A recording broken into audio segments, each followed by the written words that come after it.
Story time. Let me tell you about the most incredible thing that happened to me. It's a bedtime story you won't forget. I'm an 18-year-old girl living in the tiniest village you can imagine. Everyone knows everyone here, and secrets? Well, they're about as rare as snow in summer. My dad's the hardest working man I know. He's always out in the fields making sure we have food on the table. My mom, I always thought she was totally devoted to our family. And me?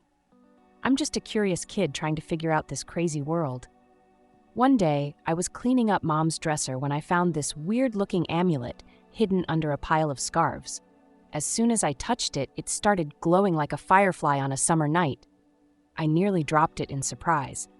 The glow wasn't just pretty, it revealed all these strange symbols and messages I'd never seen before. It was like the amulet was trying to tell me something. I spent hours trying to figure out what those symbols meant. It was like a puzzle, and I've always loved puzzles. Finally, I cracked it. But what I found out, well, it made my heart sink to my toes. Those messages? They were about my mom, and they revealed something I never ever thought I'd discover. My mom, the woman I thought I knew so well, had a secret. A big one. She was having an affair. I couldn't believe it. My mom cheating on my dad?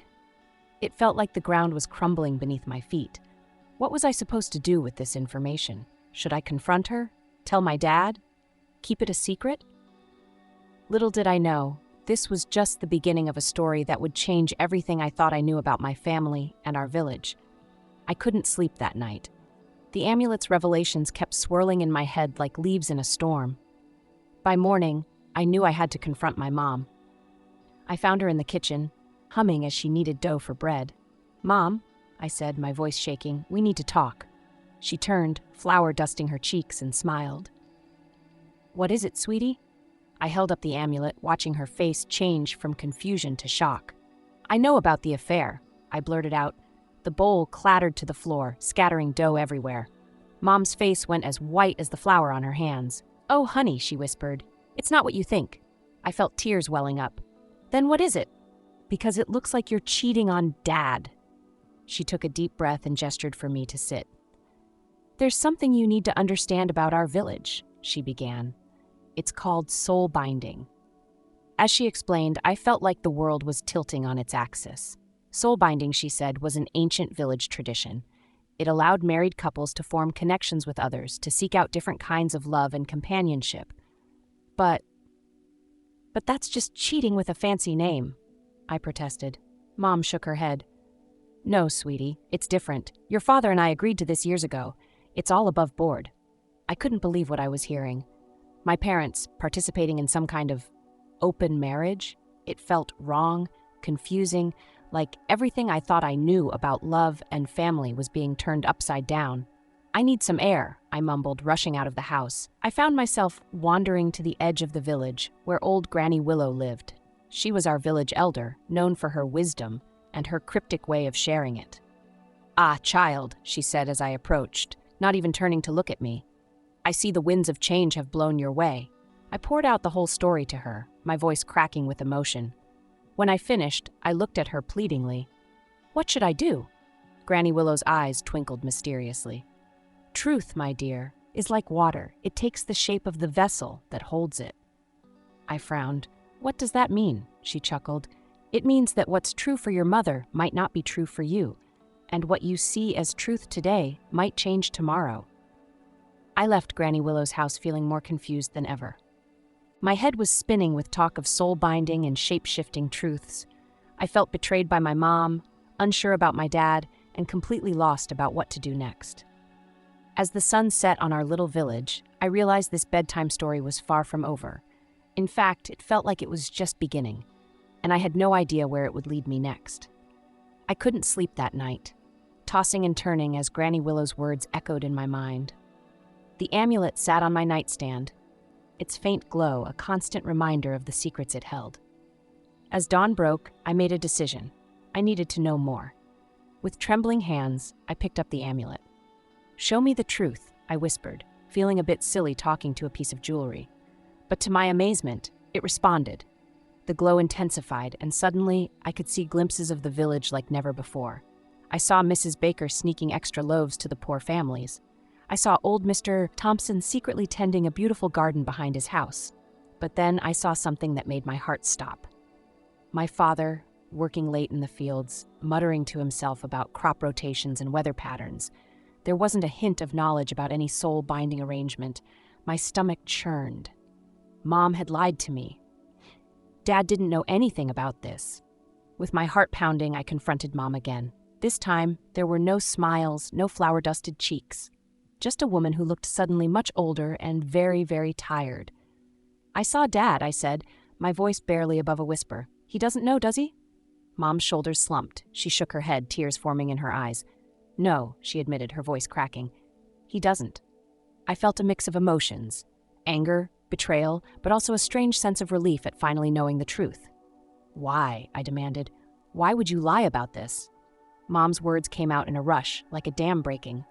"I was scared," she confessed. "Scared of losing you, losing your father, losing everything we've built together." She looked at me, her eyes pleading for understanding. "But I can't help it. This connection, this soul bond, it's so strong. It's like a part of me I never knew was missing." I sat there, trying to process it all.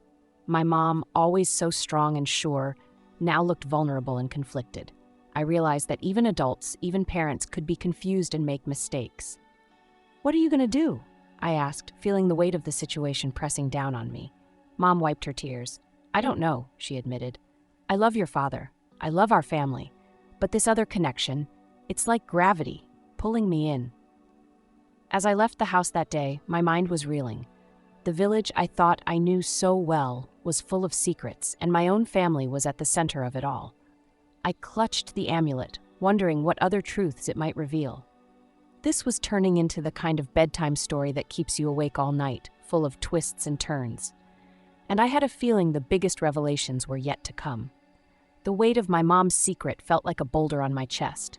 Every time I saw my dad, his tired but happy smile made my heart ache. He deserved to know the truth, didn't he?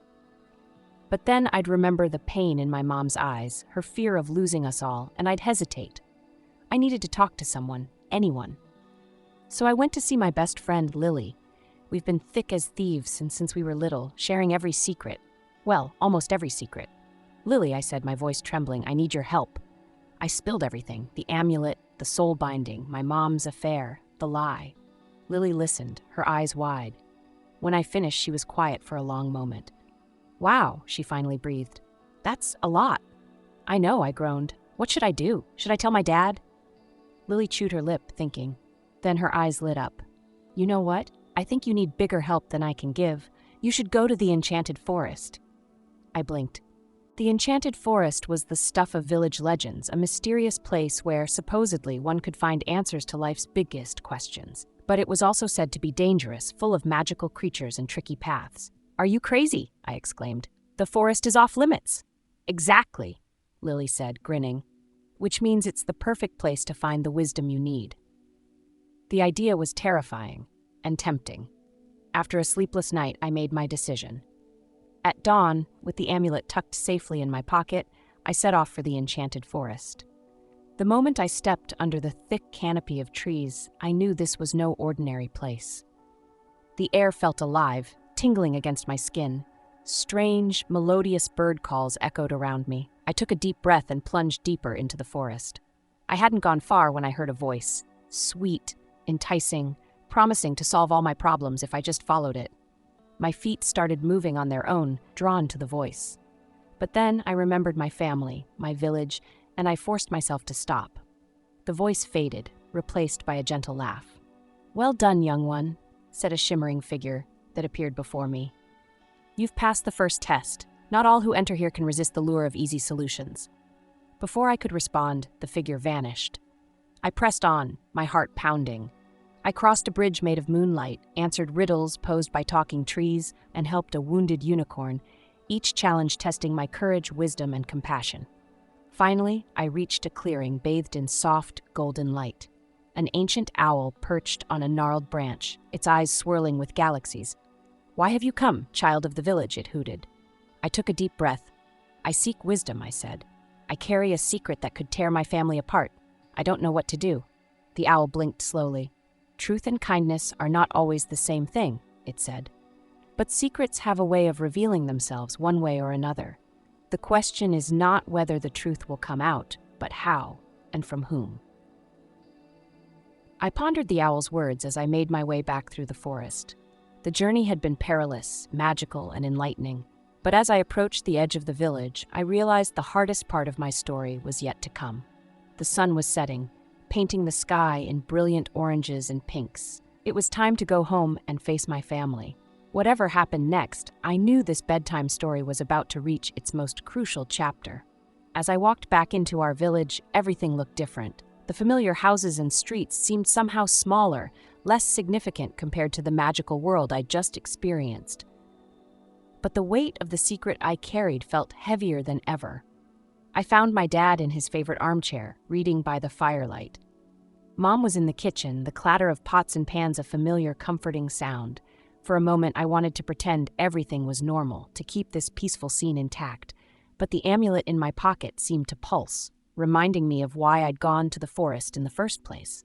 "Dad," I said, my voice shaking slightly, "can we talk?" He looked up, his kind eyes crinkling at the corners as he smiled. "Of course, sweetheart. What's on your mind?" I took a deep breath. "It's about Mom. There's something you need to know." Mom must have heard because she appeared in the doorway, her face pale. "Honey, what are you doing?" "I'm telling the truth," I said, surprising myself with how steady my voice sounded. I pulled out the amulet, watching it glow in the dim room. "Dad, Mom's been keeping a secret from you. She's been seeing someone else." Dad's face went from confusion to disbelief. He laughed nervously. "What are you talking about? That's ridiculous." "It's true," I insisted, my heart pounding. "Mom told me about something called soul binding. She said you knew about it, but you don't, do you?" Dad's laughter died away as he looked at Mom. The silence in the room was deafening. "Maria?" he said, his voice barely above a whisper. "What is she talking about?"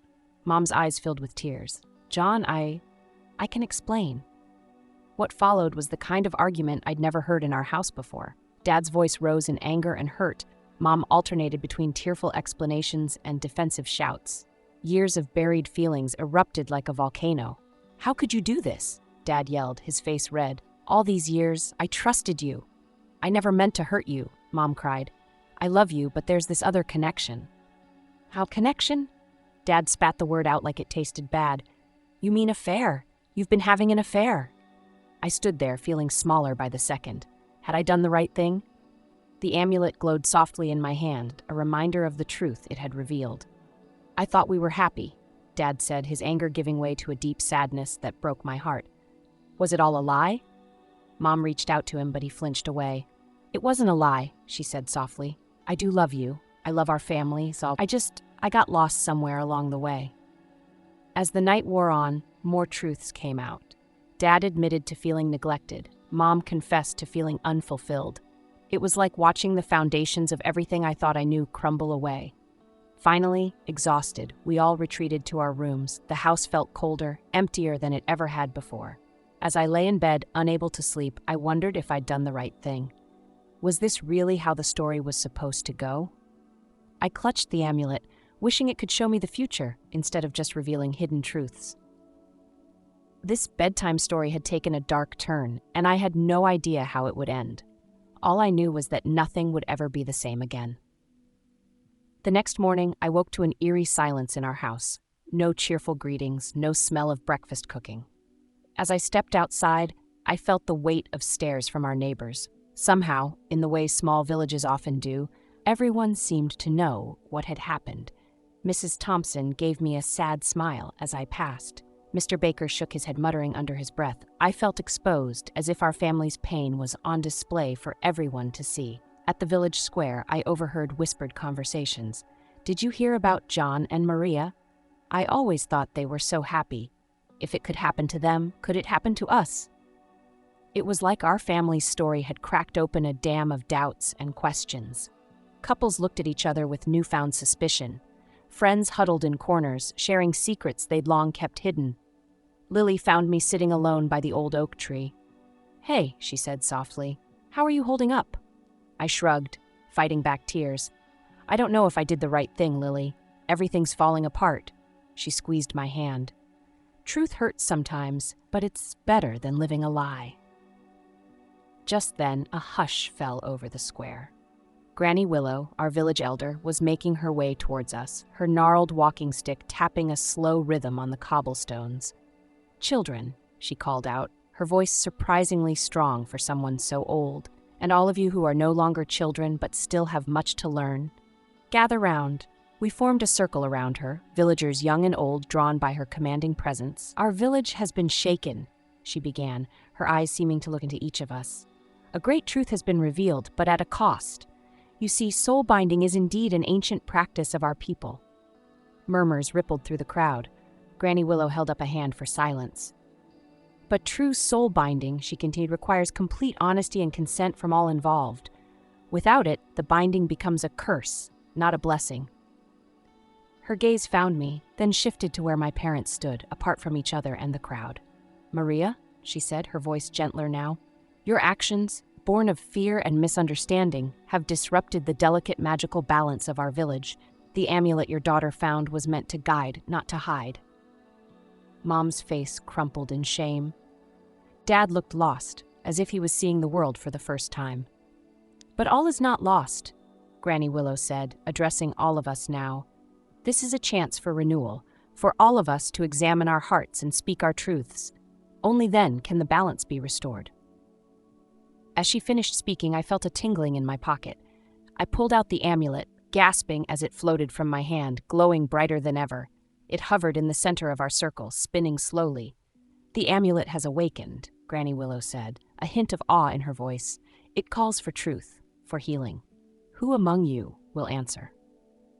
The village square fell silent. This bedtime story had become something bigger, something that involved our entire community. As I looked around at the faces of my neighbors, friends, and family, I realized that the ending of this tale was up to all of us. The amulet continued to spin, waiting for someone to take the first step towards healing our village. Who would be brave enough to start? As the amulet spun in the air, its light pulsing like a heartbeat, I felt a surge of courage. I stepped forward, my hand outstretched. The moment my fingers touched the amulet, a warm glow spread through me. "I'll start," I said, my voice stronger than I felt. I was scared and confused, but I know now that hiding the truth only makes things worse. One by one, villagers stepped forward. Mr. Thompson admitted to his secret garden, Mrs. Baker to her extra loaves. Each confession seemed to make the amulet glow brighter. Finally, my parents approached. They stood on either side of me, both touching the amulet.